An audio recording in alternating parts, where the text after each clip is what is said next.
ನಮಸ್ಕಾರ, welcome to ತಪಸ್ವಿ ತಾಣ. ಇವತ್ತು ನಾವು ಬಯೋಚಾರ್ ಮಾಡ್ತಾ ಇದ್ದೀವಿ. ಬಯೋಚಾರ್ ಮಾಡೋದಕ್ಕೆ ಒಂದು ಕಬ್ಬಿಣದ ಡ್ರಮ್ಮನ್ನು ಉಪಯೋಗಿಸ್ತಾ ಇದ್ದೀವಿ. ಈ ಡ್ರಮ್ಗೆ ಬಾಟಮಲ್ಲಿ ಹೋಲ್ಗಳನ್ನು ಮಾಡ್ಕೊಂಡಿದ್ದೀವಿ ಆಕ್ಸಿಜನ್ ಸಪ್ಲೈಗೆ, ಗಾಳಿ ಆಡೋದಕ್ಕೆ. ಮತ್ತು ಟಾಪಲ್ಲಿ ಈ ರೀತಿ ಸಣ್ಣ ಸಣ್ಣ ಹೋಲ್ಗಳನ್ನು ಮಾಡ್ಕೊಂಡಿದ್ದೀವಿ. ಸೊ ಅದನ್ನು ಸಣ್ಣ ಸಣ್ಣ ಹೋಲ್ಗಳನ್ನು ಮಾಡಿಕೊಂಡು ನಮ್ಮ ಜಮೀನಿನಲ್ಲಿ ಇರುವಂಥ ವೆಜಿಟೇಷನ್ ವೇಸ್ಟು ಅಥವಾ ನಮ್ಮ ಸೌದೆಗಳನ್ನೇ ಎರವಲುಗೆ ಬಳಸುವಂಥ ಸೌದೆಗಳನ್ನು ಬಳಸ್ಕೊಂಡು ಇದಕ್ಕೆ ಫಿಲ್ ಮಾಡ್ಕೊಂಡಿದ್ದೀವಿ.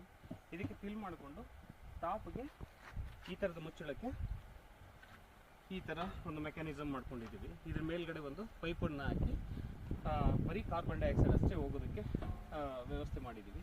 ಇದನ್ನು ಹೇಗೆ ಬಳಸೋದು ಅಂತ ಅನ್ನೋದ್ರ ಬಗ್ಗೆ ನಾನು ವಿವರ ಕೊಡ್ತೀನಿ.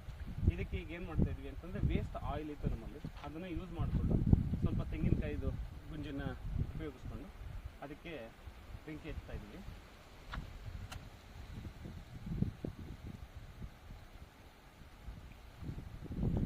ಸೊ ಈ ಉರ್ವಲ್ ಸ್ವಲ್ಪ ಒಂದು 10 ನಿಮಿಷ ಆದಾದಮೇಲೆ ನಾವು ಈ ಮುಚ್ಚಳ ಹಾಕ್ತೀವಿ. ಈ ಮುಚ್ಚಳ ಹಾಕಿ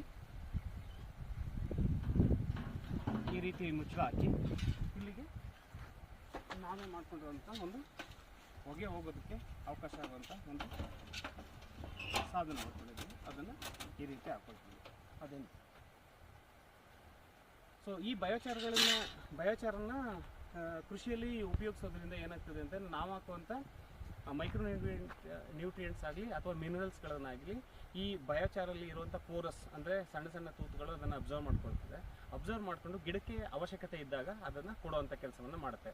ಮತ್ತು ಇದರಲ್ಲಿ ಒಂದು ವಿಶೇಷವಾದ ಸೂಚನೆ ಏನಂತಂದರೆ, ಬಯೋಚಾರ್ ಬಂದು ಗೊಬ್ಬರ ಅಲ್ಲ, ಅದು ಸೂಕ್ಷ್ಮ ಜೀವಿಗಳನ್ನ ಪೋಷಣೆಯನ್ನು ಮಾಡೋದಕ್ಕೆ ಇರುವಂಥ ಮೈಕ್ರೋ ನ್ಯೂಟ್ರಿಯೆಂಟ್ಸ್ಗಳನ್ನು ಅಬ್ಸರ್ವ್ ಮಾಡಿಕೊಂಡು ಗಿಡಕ್ಕೆ ಬೇಕಾದಂಥ ಸಮಯದಲ್ಲಿ ಕೊಡುತ್ತೆ.